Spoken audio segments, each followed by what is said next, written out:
주님의 성령 함께 찬양하시며 예배로 나아가시겠습니다.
하나님은 영이시니 예배하는 자가 영과 진리로 예배할지니라. 거룩하신 하나님 아버지의 부르심을 받들어 이 자리에 나와 예배드리는 주의 자녀들의 예배를 기뻐 받아 주시옵소서. 진실된 마음과 정직한 영으로 삼위일체 하나님의 성호를 찬양하며 예배드릴 때 하나님이시여 영으로 임재하여 주셔서 주님만 주실 수 있는 평강과 기쁨이 저희 심령 가운데 가득 넘치게 하여 주시옵소서. 감사드리며 우리 주 예수 그리스도의 이름으로 기도드립니다. 아멘.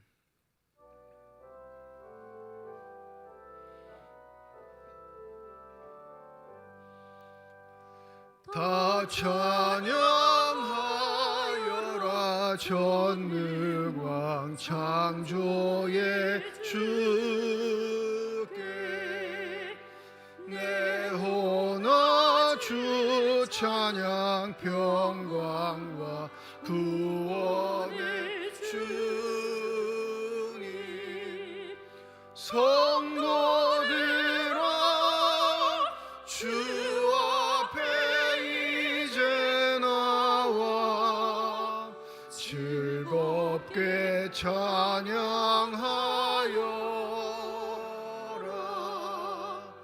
다 찬양하여라 놀라운 만유의 주께 포근한 날개니 늘 품어 주시는 주님 성도들아 주님의 뜻 안에서 내 소원 다 이루리라 다 찬양하여라. 온몸과 마음을 바쳐 이 세상 만물이 주 앞에 다 나와 찬양.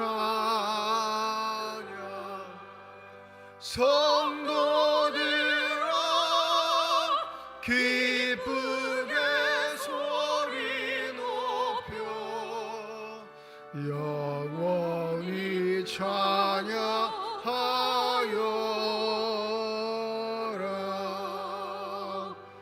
아멘.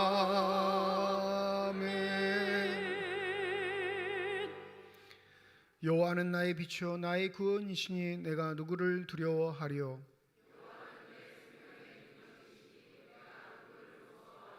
악인들이 내 살을 먹으려고 내게로 왔으나 군대가 나를 대적하여 진칠지라도 내 마음이 두렵지 아니하며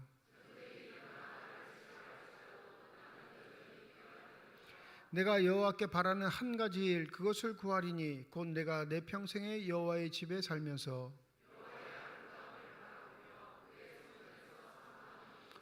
여호와께서 환난 날에 나를 그의 초막 속에 비밀히 지키시고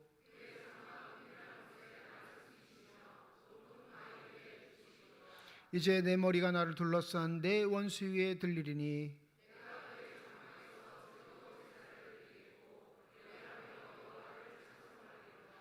아멘. 지난 한 주간 동안의 삶을 되돌아보며 주님 앞에 참회의 기도를 드립니다.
만일 우리가 우리 죄를 자백하면 그는 미쁘시고 의로우사 우리 죄를 사하시며 우리를 모든 불의에서 깨끗하게 하실 것이라.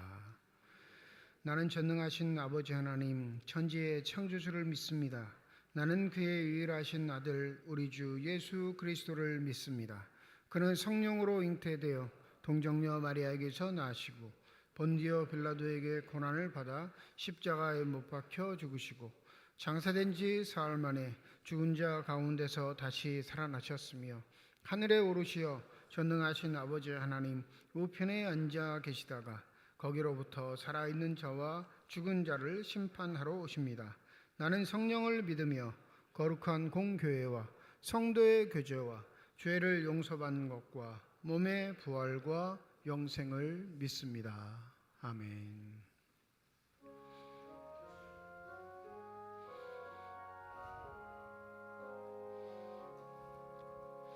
주의 사랑 비칠 때의 기쁨 오네 근심 걱정 물러가고 기쁨 오네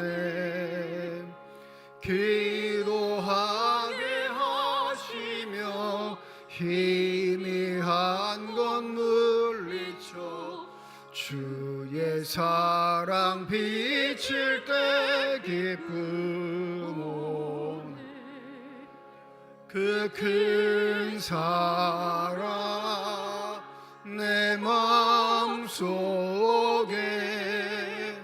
충만하게 비칠 때에 찬송하네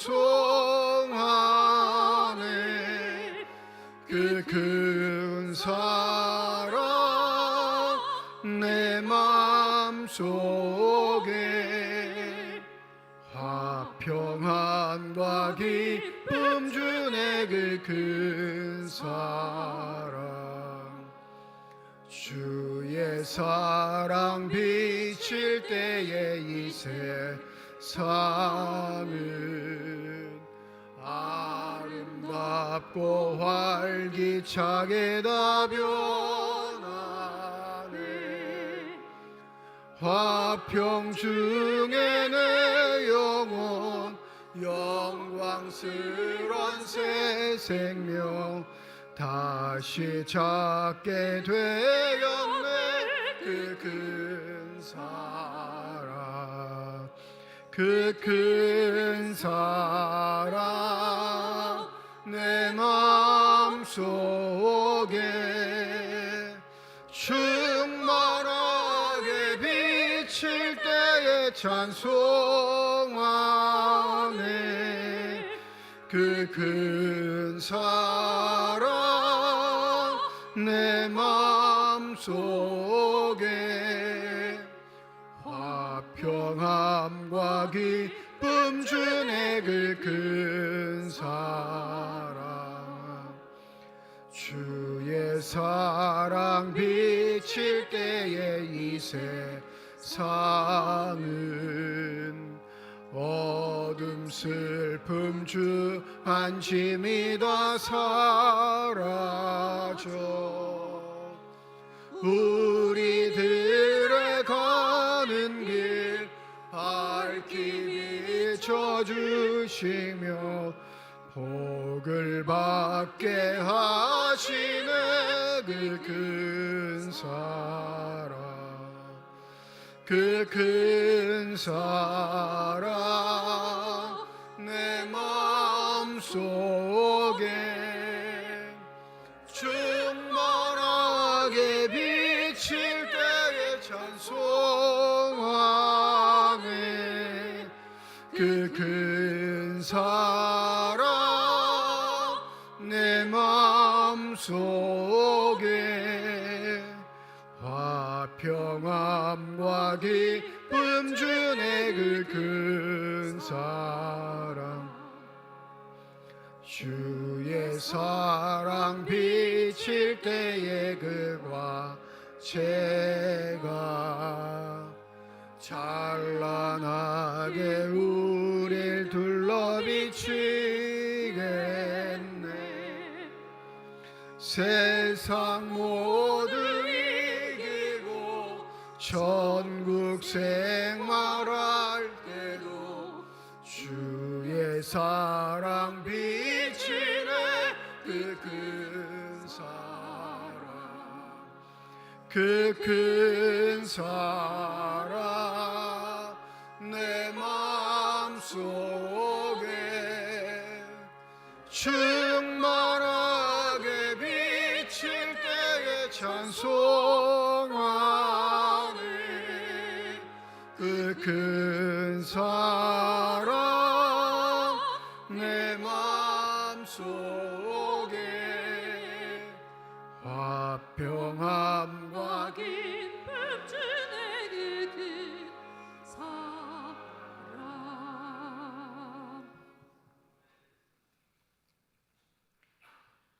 우주 만물을 창조하신 하나님 아버지 계절 따라 햇빛과 우료를 내려 땅에 뿌린 씨앗들을 잘 자라게 하시고 풍성한 열매를 맺게 하시니 감사드립니다.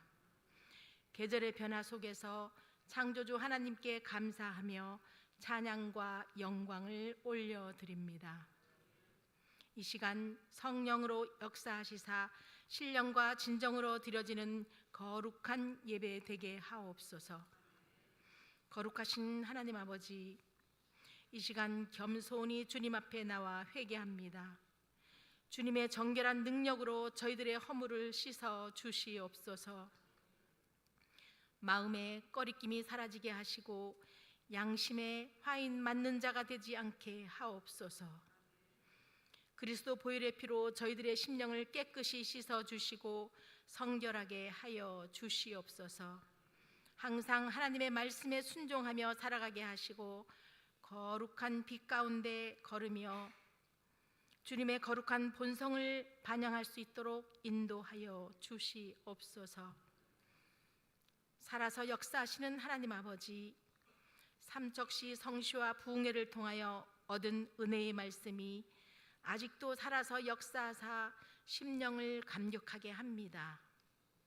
주님께서 행하신 겸손과 섬김의 모습을 본받아 강한 자는 약한 자를 돕고 사랑으로 하나 되게 하옵소서.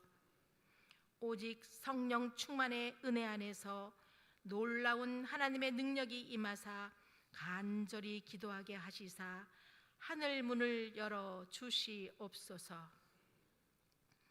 세계 곳곳에서 복음을 증가하시는 선교사님들을 강하게 붙들어 주시옵소서. 어려움 속에서도 하나님의 사랑과 복음을 담대히 전할 수 있도록 힘과 용기를 주시고 지혜와 능력을 더하여 주시옵소서. 모든 병을 치료하시는 하나님 아버지, 하나님께서는 온 우주와 우리의 육신과 영혼을 창조하신 창조주이시고 능치 못하심이 없으신 줄을 믿습니다. 이 시간 병 낫기를 간구하며 부르짖는 자들을 긍휼히 여겨 주시사 주님의 피 묻은 구원의 손길로 안수하여 주시고 치료하여 주시옵소서. 속히 회복되게 하여 주시옵소서. 가족들과 성도들이 주님 안에서 즐겁고 보람된 은혜의 삶으로 살아가기 원하며 이 모든 영광을 하나님께 돌리기를 원합니다. 지혜와 명철을 주시는 하나님 아버지, 삼척중앙교회 교육부를 사랑하여 주시니 감사드립니다. 우리의 자녀들이 하나님의 흠없는 자녀되게 하시사 생명의 말씀으로 세워 주시옵소서. 네 개의 교육부서에 속한 교사들의 눈물의 기도와 헌신을 받으사 축복하여 주시옵소서. 이제 다가오는 2024학년도 대학 수능 시험과 대학 진로를 앞둔 고3 수험생들을 끝까지 지켜주시사 형통하게 하시고 강하게 붙들어 주시옵소서. 비전과 소망을 가지고 최선을 다하게 하시고 온 교회가 다음 세대의 자녀들을 위해서 간절히 기도하게 하옵소서. 이 시간 단위에 세우신 목사님을 성령으로 기름 부으시고 오직 복음으로 권세 있는 능력의 말씀이 선포되게 하옵소서. 우리의 영혼을 깨우고 심령이 회복되고 살아계신 하나님을 믿는 놀라운 역사가 일어나게 하옵소서. 시온 찬양대의 찬양과 연주를 기쁘게 받아주시고 교회 구석구석 하나님을 섬기는 손길을 축복하여 주시옵소서. 성령 하나님, 이 시간 예배를 온전히 주관하여 주시사 모든 영광 하나님 홀로 받으시옵소서. 언제나 살아계셔서 역사하시는 예수님의 이름으로 간절히 기도드리옵나이다. 아멘.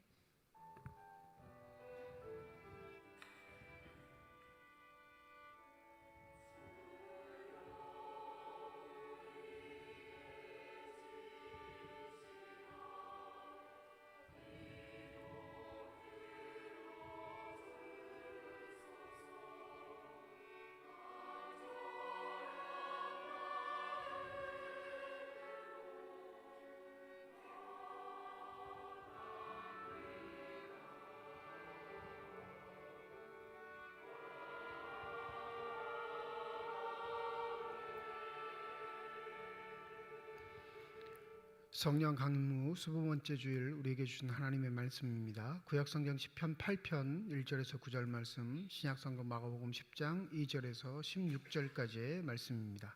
다 함께 자리에 일어나 하나님의 말씀을 받겠습니다.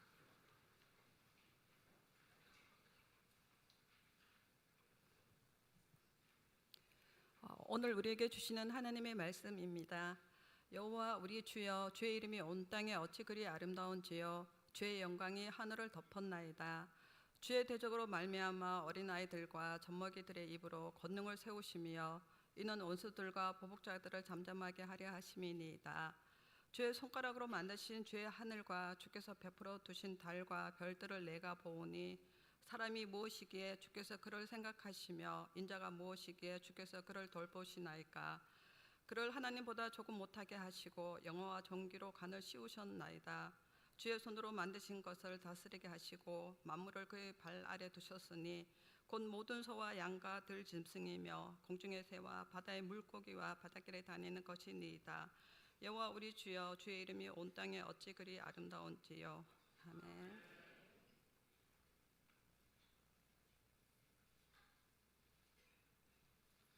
바리새인들이 예수께 나와 그를 시험하여 묻되 사람이 아내를 버리는 것이 옳으니까 대답하여 이르시되 모세가 어떻게 너희에게 명하였느냐. 이르되 모세는 이혼 증서를 써줘 버리기를 허락하였나이다. 예수께서 그들에게 이르시되 너희 마음이 완악함으로 말미암아 이 명령을 기록하였거니와 창조 때부터 사람을 남자와 여자로 지으셨으니 이러므로 사람이 그 부모를 떠나서 그 둘이 한 몸이 될지라. 이러한즉 이제 둘이 아니요 한 몸이니 그러므로 하나님이 짝지어 주신 것을 사람이 나누지 못할지니라 하시더라. 집에서 제자들이 다시 이 일을 물으니 이르시되 누구든지 그 아내를 버리고 다른 데 장가드는 자는 본처에게 간음을 행함이요 또 아내가 남편을 버리고 다른 데로 시집가면 간음을 행함이니라. 사람들이 예수께서 만져주심을 바라고 어린아이들을 데리고 오매 제자들이 꾸짖거늘 예수께서 보시고 노하시어 이르시되 어린아이들이 내게 오는 것을 용납하고 금하지 말라. 하나님의 나라가 이런 자의 것이니라.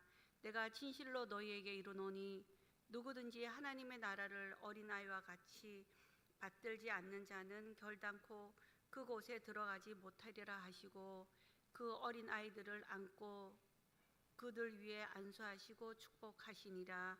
하나님께서 이 말씀을 통하여 우리에게 은혜 주시기를 원합니다. 아멘.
아멘.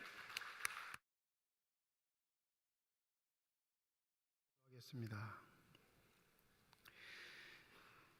이 시간 우리들의 눈을 열어주시사 주님의 얼굴 바라보게 하여 주시옵시고 우리들의 귀를 열어주셔서 주 음성 듣게 하여 주시옵소서. 닫혀진 우리의 심령의 문이 성령의 은혜 가운데 활짝 열려지게 하여 주셔서 하나님 아버지 마음속에 품고 계시는 기쁨과 평안과 만족이 넘치는 복된 시간이 되게 하여 주시옵소서. 감사드리며 우리 주 예수 그리스도의 이름으로 기도드립니다. 아멘. 예루살렘으로 향하는 예수의 발걸음 한 걸음 한 걸음은 굉장히 의미가 있고 또 그 의미 속에 숨겨진 비밀들이 있습니다. 그러니 다른 때 아니고 순환 예고를 하여 예루살렘으로 상경하시는 올라가시는 예수의 그 행적은 지형이 나왔을 특별히 어느 지형이다라고 나왔을 때는 의미를 두고 바라보는 게 적당하다 하겠습니다. 오늘 본문 말씀 마가복음 10장 2절부터 시작되지만 1절에는 이렇게 나와 있죠. 예수께서 거기서 떠나 유대 지경과 요단강 건너편으로 가시니 무리가 다시 모여들거늘 예수께서 다시 전례대로 가르치시더라. 죽음을 앞둔 행보, 그 행보 속에도 예수는 가르침을 멈추지 않으셨는데 그것을 어디에서 가르치셨느냐 이 1절은 강조하고 있는데 유대 요단강 건너편이라고 이렇게 명명합니다. 이 지도를 보는 내 입장에서 보면 오른쪽은 동쪽이죠. 왼쪽은 서쪽이 되고 그러니까 우리가 유대 지경을 이렇게 내가 지도를 보는 것처럼 바라보면 성경을 볼 때 오해할 수가 있습니다. 신약에 나오는 요단강 건너편의 기준, 그 기준이 어디냐면 예루살렘이에요. 그러면 예루살렘을 기준으로 해서 요단강 건너편이면 요단강 동쪽인 겁니다. 똑같아요. 복음서에 나오는 이야기들을 볼 때 요단강 이편, 저편이라고 할 때 이편은 예루살렘을 포함한 편, 저편은요 예루살렘 반대편인 거예요. 이해가 되세요? 그러니까 복음서에 나와 있는 요단강 이편 저편의 기준은 지도를 보는 내가 아니고 어디가 기준이라고요? 예루살렘 성전이 기준이에요. 그러니까 예수께서 요단강 건너편에 계시다라고 하면 지금 예루살렘 성전 반대편에 계시는 겁니다. 순환 예고를 하시고 행보를 하신 이유는 예루살렘에 가시기 위함인데 그러면 북쪽 갈릴리에서 내려왔으면 동쪽으로 가는 것보다 서쪽으로 내려오는 것, 즉 예루살렘 쪽으로 다이렉트로 내려오는 게 훨씬 더 가깝습니다. 지금 행보는 삥 돌아가시는 거예요. 이유가 있겠죠. 그건 이유가 있습니다. 그 이유가 바로 오늘 본문에도 밝혀지곤 있지만 바로 출애굽을 인도했던 모세의 길, 그 모세의 길을 따라 하나님께서 열어놓으신 생명의 길이 예수로 말미암아 펼쳐진다라는 걸 강조하시기 위함입니다. 오늘 2절에 보면 바리새인들이 예수께 나와서 시험하여 물었다 기록합니다. 뭘 물었냐면 아내를 버리는 것이 옳으니까. 이 전제가 되는 건 바리새인들이 무슨 기준을 갖고 물은 거냐면 모세가 그들에게 전해준 율법의 기준을 갖고 예수에게 도전하는 거예요.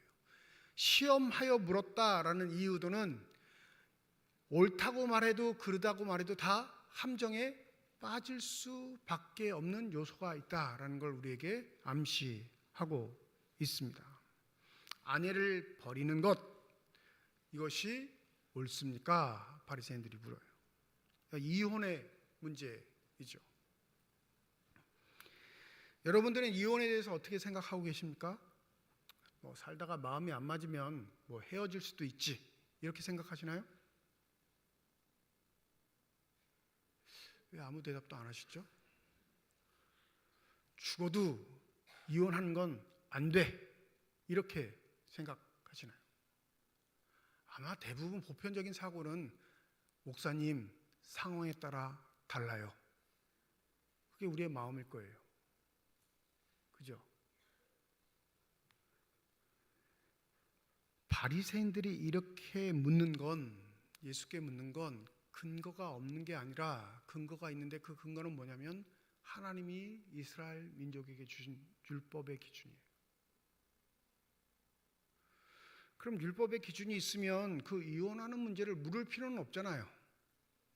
율법의 기준대로 하면 되니까. 왜? 하나님이 그 율법을 주신 장본이니까 율법의 기준대로 하면 물을 이유가 있어요? 없어요? 없습니다. 근데 율법의 기준대로 사는데도 불구하고 사람 사이에서 벌어지는 이 문제를 속 시원하게 자기들이 해소할 방법이 없는 겁니다. 그러니 이 질문에 예수가 yes, no 하든 둘 중에 하나라도 대답하면 예수는 함정에 빠지고 그 함정에 빠진 예수를 조롱할 수 있는 전형적인 사건이 되는 거죠.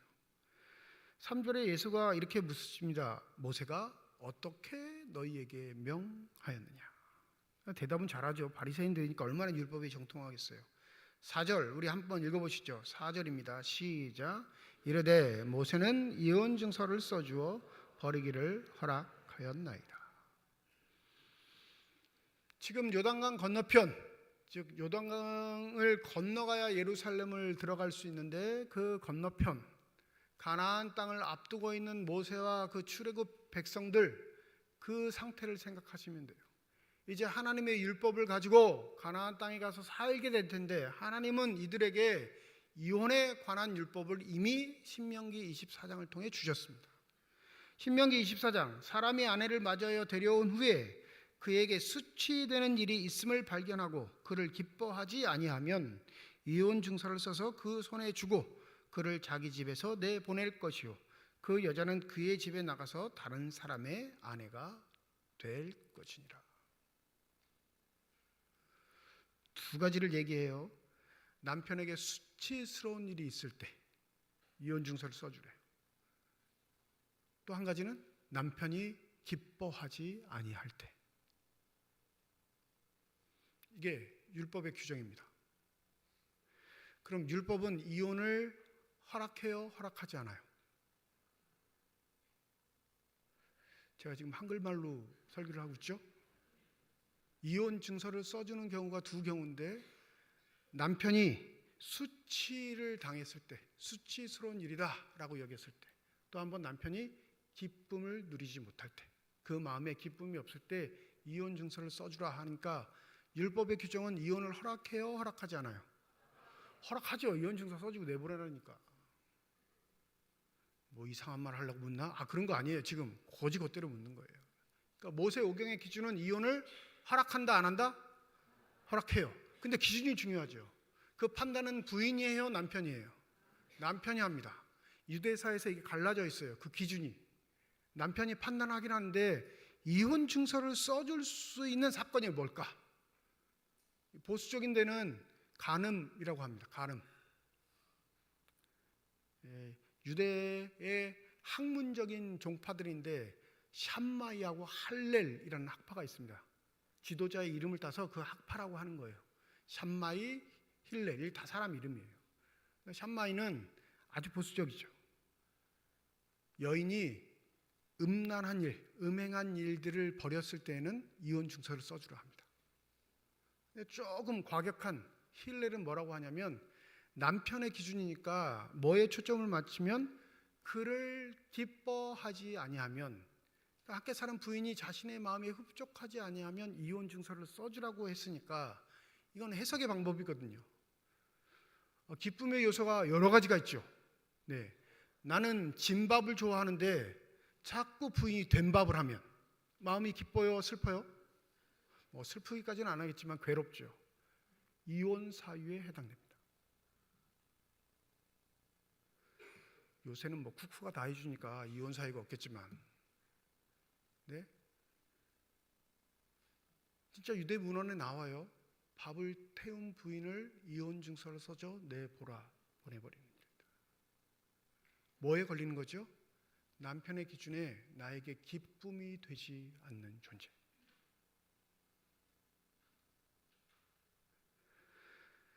이 율법을 어떻게 해석하느냐에 따라 극과 극의 상황이 벌어지는 유대 사회에서 이 이혼 문제는 심각함을 불러일으킵니다. 왜 그럴까요? 이혼 당하게 되는 여자가 살 길이 막막해지기 때문에 그렇습니다. 당당하게 바리새인들은 예수의 질문에 모세는 이혼 증서를 써줘서 이혼해도 된다 말했습니다 라고 말하니 예수께서 이렇게 대답하시죠. 5절입니다. 우리 5절 함께 읽습니다. 시작. 예수께서 그들에게 이르시되 너의 마음이 완악함으로 말미암아 이 명령을 기록하였거니와.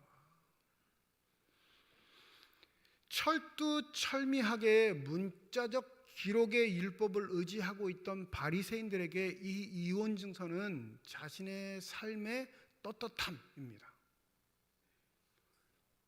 부인이, 여러분, 여성이 한 인격 사람으로 여겨지지 않은 시대였기 때문에 이 여자는 아버지의 소유였다가 결혼을 하게 되면 남편의 소유로 바뀝니다. 소유물이에요. 이 소유물은 소유한 자의 기쁨과 자랑이 될 때는 소유물의 의미가 있지만 그 마음이 불편해지거나 이를 통해 자꾸 뭔가 걸리적거리는 일들이 생기면 이 소유물은 어떻게 해요? 버리면 그만이에요. 정리해버리면 그만이라고요. 그런데 여성, 사람이기에 하나님이 율법적으로 만들어 놓으신 버림의 조건이 뭐냐면 이혼 증서입니다. 최소한 이혼 증서를 받은 여인은 합법적으로 한 번에 더 결혼을 할 수 있는 여지가 있죠. 그러니 자신의 생계를 누군가에게 의탁해서 이어갈 수 있는 공식적인 권한이 생기는 게 이혼 증서입니다. 그런데 뭐라고 하시냐면 예수님은 너희들의 마음의 완악함으로 말미암아 그 이혼 증서가 허락되었다는 거예요. 하나님이 너희들의 수준을 보시고 율법적 규정을 너희들의 수준에 맞추셨다는 겁니다. 하나님의 수준으로 너희들을 끌어올리신 것이 아니라 하나님이 너희 수준으로 내려오셔서 최소한의 여건, 그 누군가가 죽음의 문턱에 내몰리지 않는 아주 최소한의 여건으로 너희들에게 이혼 증서라는 율법의 기준을 주셨다고 말씀하십니다. 그러면 하나님의 본뜻은 뭐냐? 우리의 기준이 아닌 하나님의 뜻, 하나님이 원하시는 가정, 하나님께서 원하시는 부부, 하나님께서 원하시는 남편과 아내의 기준은 뭐냐? 우리 너무나 잘 알고 있죠. 6절부터 얘기해요. 창조 때부터 사람을 남자와 여자로 지으셨으니 이러므로 사람이 그 부모를 떠나서 그들이 한 몸이 될지니라. 이런즉 이제 둘이 아니요 한 몸이니 그러므로 하나님이 짝지어 주신 것을 사람이 나누지 못할지니라. 창세기 1장과 창세기 2장의 말씀을 붙이셔서 하나님의 본뜻이 무엇인지 밝히십니다. 여기서 묻죠. 율법은 이혼 증서를 쓰면 이혼이 가능하다, 불가능하다? 그러면 예수의 뜻은 이혼이 가능하다, 불가능하다? 부딪혀요. 율법의 말씀과 예수의 뜻이 부딪힌단 말이에요. 그럼 우리는 뭘 따라야 할까요? 예? 율법의 기준을 따라야 할까요? 예수의 기준을 따라야 할까요? 그게 우리를 심각하게 만드는 거예요. 그게 우리를 괴롭게 만듭니다. 이게 우리 삶과 동떨어진 이야기가 아니라 우리의 삶의 현실의 이야기이기 때문에 괴롭게 만드는 거예요. 여러분, 이혼을 예방하고자 믿는 사람끼리 결혼해라 이런 거 아닙니다. 믿는 사람끼리 결혼해도 부지기수로 이혼합니다.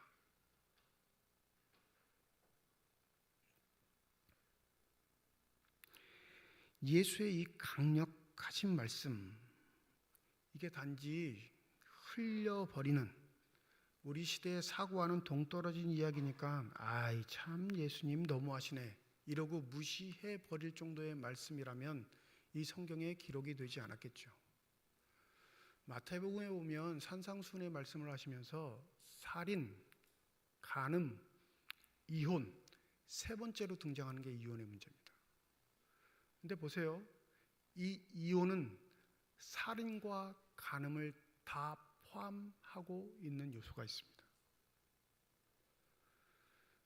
왜 살인의 요소가 포함되어 있냐면 여러분, 한 몸을 쪼개면 이게 살까요, 죽을까요? 오늘은 컨디션들이 별로 안 좋으신 것 같은데. 내 몸을 한 몸인데 쪼개면 내가 살까요? 죽을까요? 한 몸을 나누다의 의미는 살인의 의미가 있는 거예요. 단지 이혼은 내 살 길을 찾아가는 게 아니라요, 내가 죽는 겁니다. 내가 죽을 뿐만 아니라 나와 함께 살았던 사람도 죽이는 거예요. 하나님은 그렇게 보신다는 거예요. 뿐만 아니라 이혼 사유가 되는 간음 역시 마찬가지일 뿐만 아니라 이혼을 해 누군가 같이 산다는 것 자체가 거기에 간과 살인의 요소가 다 포함되어 있기에 예수가 한마디 더 하시죠. 10절에 보면 제자들이 어리둥절해서 집에 모여서 다시 묻습니다. 왜 물어요?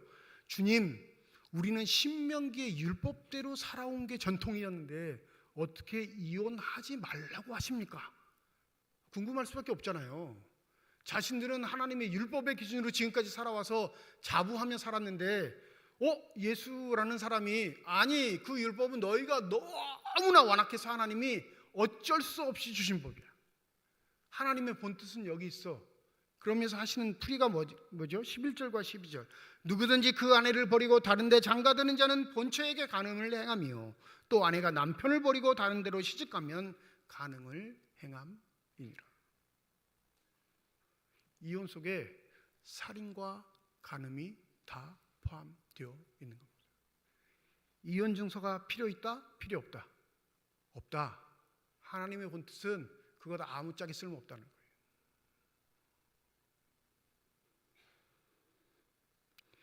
이런 얘기 매주 교회에서 하면 남자 청년, 여자 청년들이 결혼을 할까요? 안 할까요? 이야,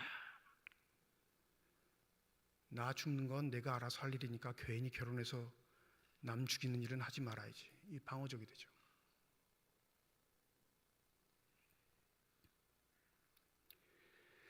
굳이 창세기 1장과 2장의 이야기를 거론하시면서 하나님의 본뜻은 나누지 못하는 것, 이혼이 불가능하다고 얘기하시는 건 타락 이전에 인간에게 향하셨던 하나님의 본뜻이기 때문에 그렇습니다. 창세기 3장에 인간은 타락합니다. 이 타락하고 가장 먼저 저지르는 죄악이 뭐냐면 형제가 형제를 죽이는 사건. 다른 말로 하면 가정을 파괴하는 사건입니다. 여러분, 가정은 교회보다 먼저 생겼어요. 근데 그 가정을 이루시는 요소는 남자와 여자가 만나 한 몸을 이루게 하시는 법칙 속에 있습니다. 그런다면 교회가 지켜야 할 가장 복되고 아름다운 건 가정을 존속시키기 위한 노력이어야 할 겁니다. 그 노력 중에 가장 아름답고 복된 일이 결혼을 이룬 부부가 된 그 가정이 한 몸 되어 살아가는 신비를 교회를 통해 익히고 배울 뿐만 아니라 그것을 통해 하나님의 놀라우신 은혜들을 체험하는 역사들이 교회를 통해 가정으로 점점 확장되어 가야 할 줄 믿습니다. 반대 이야기도 똑같아요. 가정을 통해 베푸신 하나님의 은혜가 확장되어 교회를 이루는 공동체 속에 확대된 가족 공동체의 은혜들을 누리는 것. 근데 그 신비는 어디에 있냐면 한 몸에 있어요. 한 몸.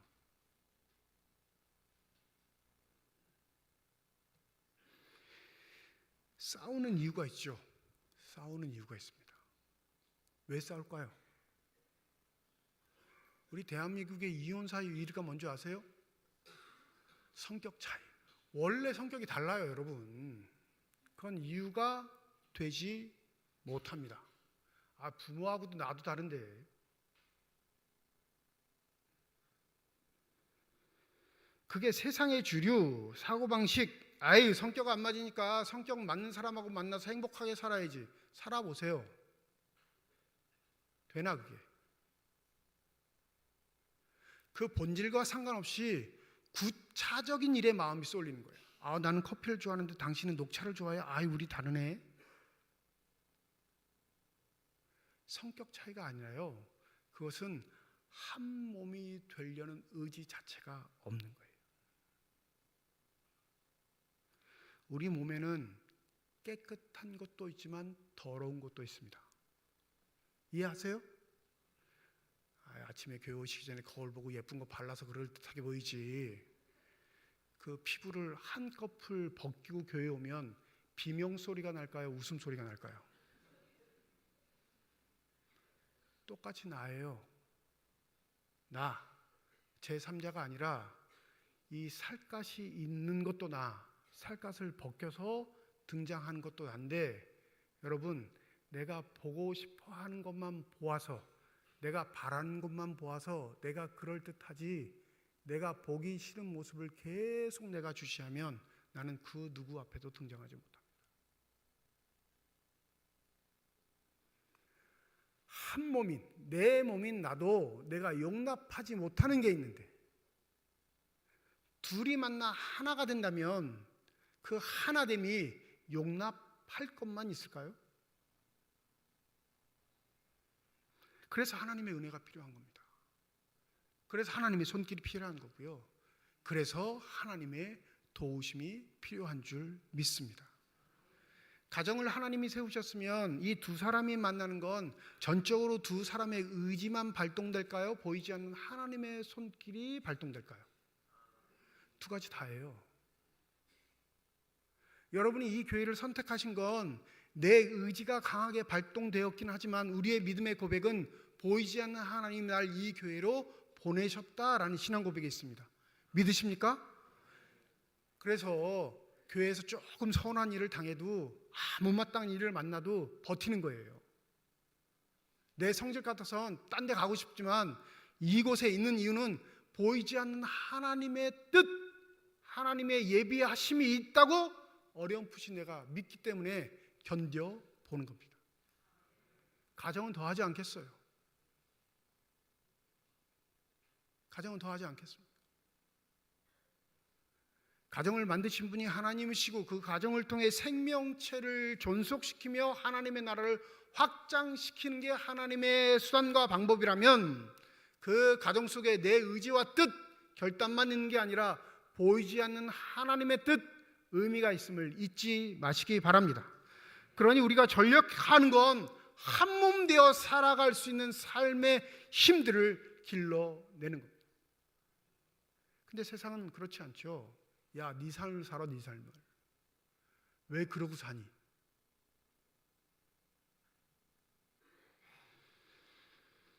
이혼하는 많은 세대들이 쉽게 잘못하는 게 뭐냐면 부추기는 사람들의 이야기에 귀 기울인다는 거예요. 야, 남자 그 사람 말고도 많아. 야, 여자 그 사람보다 말고도 많아. 많죠, 물론. 부추기는 사단의 소리에 혹 넘어가서 내 인생 잘 살겠다 싶은 불현듯한 마음이 생기면 그것이 살인죄를 범하는 건지도 모르고 그 일을 감행하는 어리석음. 로마서 12장 2절에 보면 그래서 바울은 우리에게 이렇게 말합니다. 너희는 이 세대를 본받지 말고 오직 마음을 새롭게 함으로 변화를 받아 하나님의 선하시고 기뻐하시고 온전한 뜻이 무엇인지 분별하도록 하라. 결혼의 참된 의미, 가정의 참된 의미의 회복은 여러분 우리 스스로의 노력보다 부어주시는 새로운 영의 은혜, 우리를 거듭나게 하신 하나님의 놀라우신 은혜가 가정 속에 임할 때 한 걸음 한 걸음 시작돼 가는 줄 믿습니다. 여기 이혼의 문제에 한 가지 이야기가 덧붙여지죠. 13절부터 16절까지 보면 사람들이 예수께 만져주심을 바라고 어린아이들을 데리고 나옵니다. 근데 이 어린아이들이 나올 때 누가 말려요? 제자들이 꾸짖어요.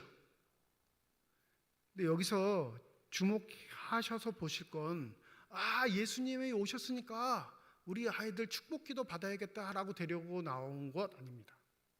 보통은 그렇게 생각하는데 여러분, 이게 포함된 의미가 이 아이들이 예수의 손길이 아니면 질병을 나을 방법이 없으니까 환자들을 데리고 나온 거예요.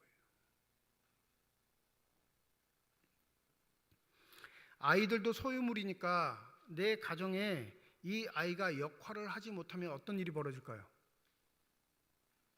네?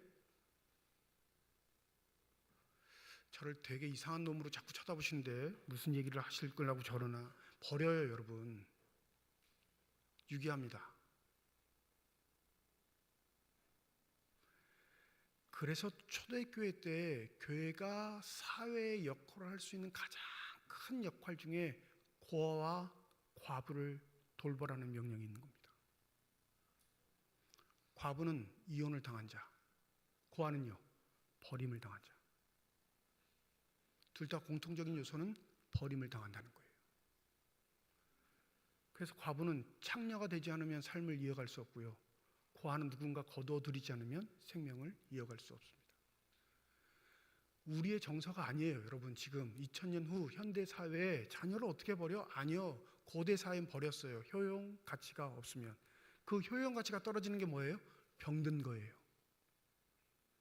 이유를 알 수 없는 병이 들어 고칠 수 없는 것 뿐만 아니라 고칠 수 있는 비용이 없어 아이들을 유기하는 것. 현지에도 벌어집니다.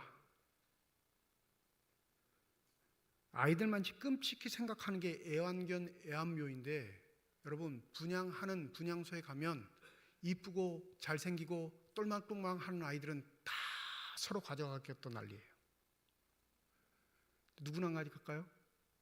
귀 하나 없는 애, 눈 하나 없는 애, 코가 삐뚤어진 애, 발을 쩔뚝거리는 애, 정말로 보호가 필요하고 도움이 필요한 애완견, 애완묘는 방치됩니다.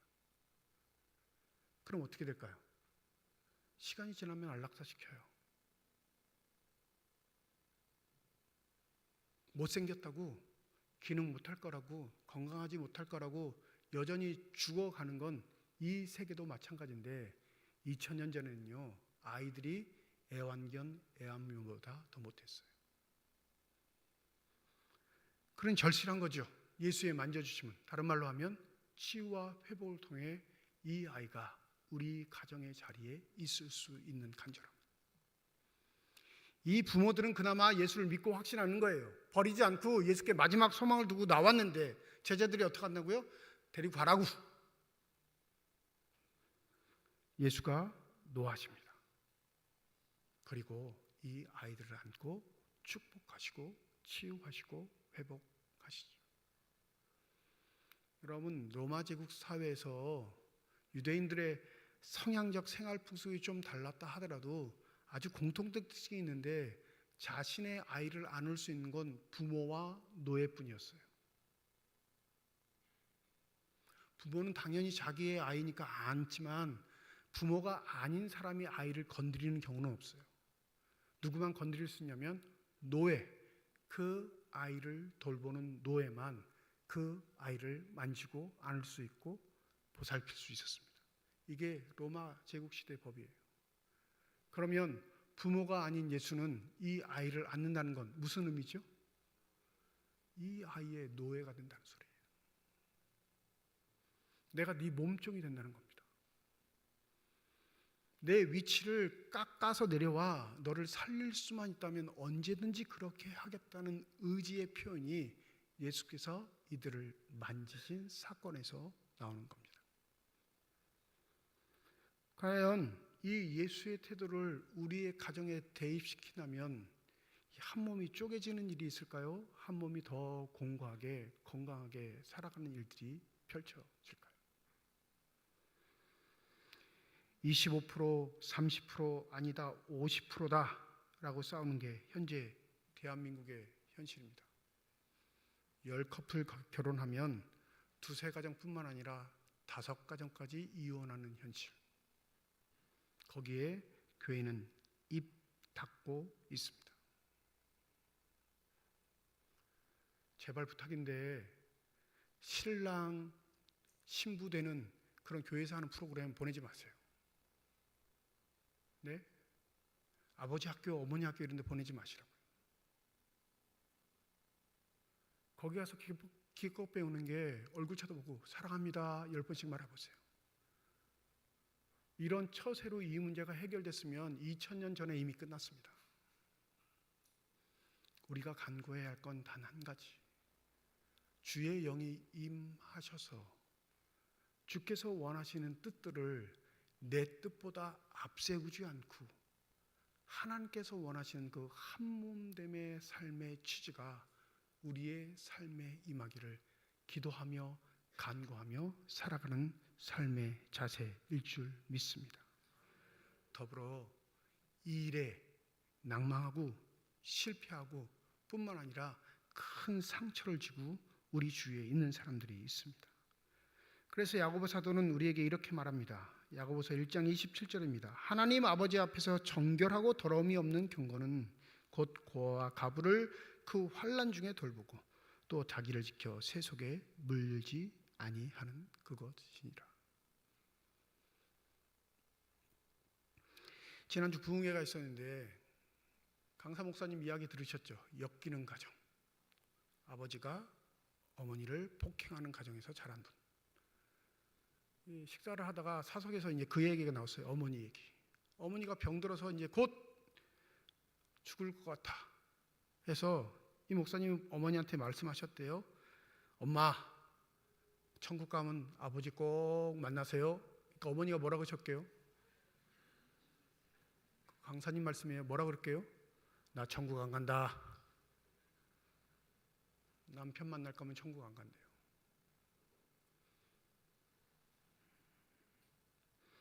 여러분, 결혼제도, 한 몸이 되는 제도는 하나님이 이 땅을 통치하고 섭리하시는 방법으로 만들어 놓으신 겁니다. 천국에는 없어요. 예수께서 이렇게 말씀하시죠. 마가복음 12장 24절 25절. 예수께서 이르시되 너희가 성경도 하나님의 능력도 알지 못함으로 오해함이 아니냐. 사람이 죽은 자 가운데 살아날 때에는 장가도 가지 아니하고 시집도 아니가고 하늘에 있는 천사들과 같으니라. 이 세상에 한 번 있는 건 존귀한 겁니다. 이 세상에만 존재하는 것들은 가장 아름답고 값진 것들입니다. 그걸 하나님께서 우리에게 허락해 주셨습니다. 힘드실 것 같나요? 실패하실까 봐 두려우세요? 여전히 실패의 방향성으로 향해 가고 있습니까? 그러면 오늘 병든 아이들처럼 주님의 만져주심을 바라 기도하는 저와 여러분이 되시기를 소원합니다. 한 몸을 이룬 가정, 한 몸으로 하나 된 놀라운 축복들이 바로 여러분의 삶 속에, 자녀들 속에, 앞길 속에 임하시기를 주님의 이름으로 축원드립니다. 기도하겠습니다. 우리의 완악함 때문에 바뀌어진 많은 생활의 제조들, 그것이 율법에 기록되었다 할지라도 하나님의 본뜻과는 다른 의도들, 그것을 지킨다고 자랑하는 어리석은 삶의 모습들이 우리가 아닌지 되살펴봅니다. 주님, 힘든 것 속에, 어려운 것 속에 존귀한 보물을 감춰 놓으셨습니다.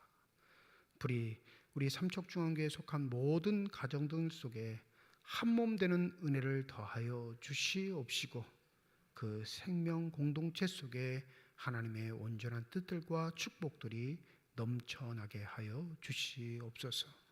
우리는 완악하고 연약하니 주의 만져주심만이 이 일을 이룰 수 있게 주여 기도하는 자에게, 간구하는 자에게 새롭게 됨의 은혜를 더하여 주시옵소서. 감사드리며 우리 주 예수 그리스도의 이름으로 기도드립니다. 아멘.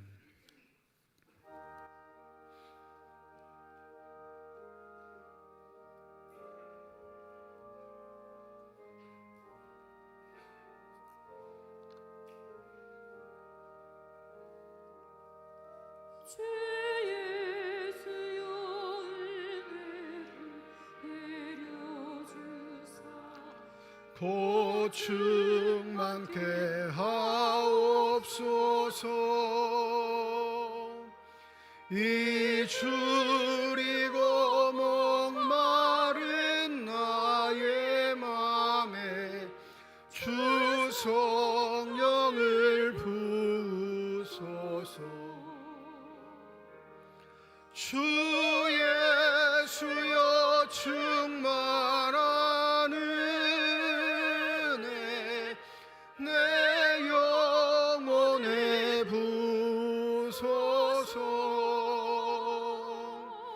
주 예수만 나의 힘 되고 내 만족함 됩니다.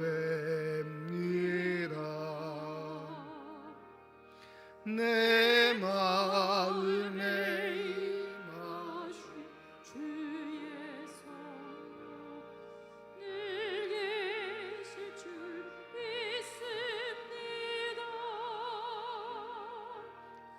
그 은사를 나에게 부어주사 주 섬기게 하옵소서. 주 예수여 충만한 은혜 내 영혼에 부소서. 주 예수만 나의 힘 되고 내 만족함 됩니다.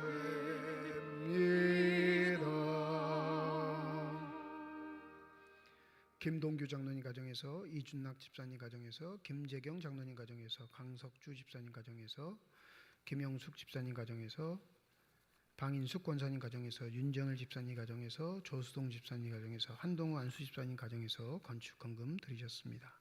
하나님 아버지 은혜와 사랑을 진심으로 감사드립니다. 거룩한 주일 주의 전에 나올 수 있는 여건과 형편 허락하여 주시고 나올 때 빈손으로 나오지 아니하고 주 앞에 드릴 수 있는 예물 있게 하심을 감사드립니다. 이 예물 쓰여지는 곳 하나님의 사랑이 널리 증거되게 하여 주시고 하나님의 이름으로 심겨져 하나님께서 원하시고 뜻하시는 열매만 아름답게 맺혀지는 귀한 예물이 되게 하여 주시옵소서. 이 예물 드리며 기도의 제목을 함께 드리는 가정과 개인들 주님께서 아실 줄 믿습니다. 우리의 기도에 응답하시겠다, 우리와 함께 하시겠다 약속하신 그 약속의 말씀을 믿고 살아가는 주의 자녀에게 하나님의 은혜의 손길로 함께 하여 주시옵소서. 때때로 우리가 원치 않지만 맞닥뜨리게 되는 사건과 사고들, 건강의 어려움들이 있음을 주님께서 아십니다. 그 어떠한 역경과 고난 속에서라도 우리의 믿음이 잃지 않도록 성령의 충만함을 더하여 주시옵시고 오직하게 믿음의 눈을 들어 주 인도하심 따라 하나님 나라를 사모하며 살아갈 수 있는 복된 소망의 사람들이 다 되게 하여 주시옵소서. 시온 앙상블, 시온 찬양대를 비롯한 예배위원들과 교회 학교 교사를 비롯한 모든 재직회 부서들을 축복하여 주셔서 주의 몸된 교회를 위해 헌신하고 수고한 자들이 받아 누리는 성령 충만함의 복이 저들 삶에 임하게 하여 주시옵소서. 한결같게 하시고 겸손하게 하시고 무엇을 하든지 간에 죽게 하듯 하게 하여 주셔서 하나님의 기쁨과 자랑이 되게 하여 주시옵시며 소망을 이룬 믿음의 사람들의 삶이 저들의 삶의 모습이 되게 하여 주시옵소서. 병상에 누워있는 환우들, 또 그 환우들 돌보는 가족들을 주님께서 아십니다. 주님, 저들의 마음속에 울분과 어려움들 제거하여 주시옵시고 하나님의 능력의 손길로 한부에 안수하여 주실 때 저들의 질병, 고통, 아픔이 치유되게 하여 주시고 더욱더 영육간의 강건함 허락하여 주시는 하나님의 은혜의 손길로 말미암아 신앙이 회복되게 하시고 하나님께 찬양 드릴 수 있는 귀한 삶들이 되게 하여 주시옵소서. 우리에게 허락하신 믿음의 아들, 딸들 삶의 길을 축복하실 때 좌로나 우로나 치우치지 않게 하여 주시옵시고 세상을 배우고 익히는 것이 아니라 하나님의 능력의 권속으로 아름답게 성장케 하여 주셔서 하나님이 찾고 부르실 때 아멘하여 순종할 수 있는 주의 신실한 자녀들로 아름답게 성장케 하여 주시옵소서. 감사드리며 우리 주 예수 그리스도의 이름으로 기도드립니다. 아멘. 우리 함께 인사하겠습니다. 하나님의 축복이 여러분과 함께. 네, 감사합니다. 우리 옆에 분과 인사하시죠. 하나님의 축복이 옆에 계신 분과 함께. 감사합니다. 오늘 주일 예배는 1부, 2부 예배로 드렸고요. 오후 2시 오후 찬양 예배로 모입니다. 오늘 오후 찬양 예배는 사여전도의 헌신 예배로 드리겠습니다. 우리 사여전도의 회원분들뿐만 아니라 많은 분들 참석하셔서 함께 헌신을 다짐할 수 있는 귀한 시간이 되셨으면 합니다. 이번 주 금요일 저녁 8시 본당에서 온 세대 찬양과 경배의 시간을 갖습니다. 함께 모여 찬양하고 기도하는 일입니다. 아시겠지만 특별히 환우들이 좀 많습니다. 중증 환자들도 많고 또 지금 하나님의 부르심을 기다리시는 분들도 계시고 우리들의 기도가 하늘의 보좌를 움직여 하나님께서 예비하신 은혜들로 충만해지는 시간 될 수 있도록 여러분들 함께 해주시고 또 기도하고 찬양하는 일에 협력해 주시면 감사하겠습니다. 정기재직회가 2부 예배부 이 자리 본당에서 모이겠습니다. 여전도 연합회 바자회가 다음 주일에 있습니다. 한 주간 동안 여러분 옷, 가전제품, 생활용품들 잘 정리하셔서 교회에 기증해 주시면 잘 정리한 후에 우리 주일날 함께 나눌 수 있는 시간을 갖도록 하겠습니다. 가능하시면 주초에 좀 갖다 주셔야 주말쯤에 이제 우리 여전도 회원들이 정비를 할 수 있으니까요. 아직 물품 내지 못하시고 물품 가지고 계신 분들은 이번 주 안에 교회에 좀 기증해 주시면 되겠습니다. 세례자 교육이 2부 예배 외에 사친 찬양대실에서 있습니다. 여전도의 연합회에서 새우젓을 판매합니다. 2kg에 25,000원인데 구역별로 주문 받으니까 우리 구역장님들이 구역원들에게 주문 받으셔서 대표로 우리 여전도 연합회에 신청하시면 되겠습니다. 권사의 올레가 오늘 찬양 예배 후에 본당에서 모입니다. 고 윤선여 권사님 별세하셔서 10월 1일 장례를 마치셨습니다. 아시겠지만 우리 재직회 수첩을 보시면 우리 교회 여러분 보시면 은퇴 권사님 중에 첫 번째예요. 가장 어르신이었습니다. 하나님 부르심을 받았는데 몇 분 더 계세요 지금. 여러분 기도해 주시고 뭐 하늘나라 가는 것보다 더 큰 축복이 어디 있겠습니까? 근데 남겨진 사람들에게 마음에 어려움들이 생길 수 있는 일도 있으니까 여러분들 이 일을 위해서 기도해 주시고 특별히 윤선유 권사님 유족들을 위해서 믿음생활 잘 할 수 있도록 함께 기도해 주시면 감사하겠습니다. 홍남도 안수 집사님, 이은영 집사님 가정에서 자녀 결혼 감사해서 오늘 점심에 떡과 과일을 준비해 주셨습니다. 식사 교제 나누시면서 축복해 주시고 함께 격려해 주시면 감사하겠습니다. 이제 다 함께 자리에 일어나셔서 결단 찬양 하나님께 드리겠습니다.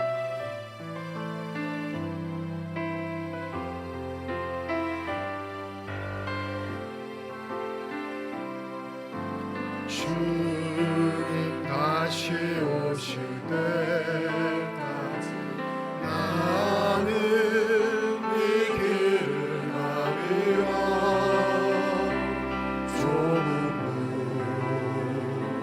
좁은 길 나의 십자가 지고 나의 가는 이 길 끝에서 나는 주님을 보이라. 영광의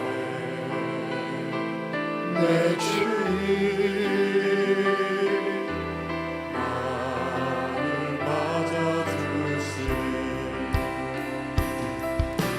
주님 다시 오실 때까지 나는 일어나 달려가리라. 주의 영광 온 땅 덮을 때 나는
제가 한 가지를 빼먹었는데 죄송합니다. 우리 홍정우 장로님 아들 홍지수군이 19일 날 결혼하는데 미리 인사를 왔어요. 제가 메모를 했는데 깜빡해서 손을 한번 들어주실까요? 새 신랑 새 신부되는 우리 신랑 신부가 왔는데 오늘 또 이혼 얘기를 해서 마음에 짐이 되지 않나요? 일정상 오늘 인사드릴 수밖에 없어서 미리 왔습니다. 우리 박수로 축하하도록 하겠습니다. 감사합니다. 기도하겠습니다. 이제는 우리 주 예수 그리스도의 은혜와 하나님의 사랑과 성령의 교통, 내주 인도 역사 충만하심이 고 윤선녀 권사님을 하늘나라로 보내며 하나님의 위로와 소망을 강구하는 유족들 머리 위에와 주의 말씀을 마음에 새기고 삶의 자리로 돌아가 그 말씀의 능력 가운데 서기를 소원하는 주님의 거룩한 자녀들, 이들의 가정과 일터와 앞길 위에 이제로부터 영원토록 함께 하시기를 간절히 축원하옵나이다. 아멘.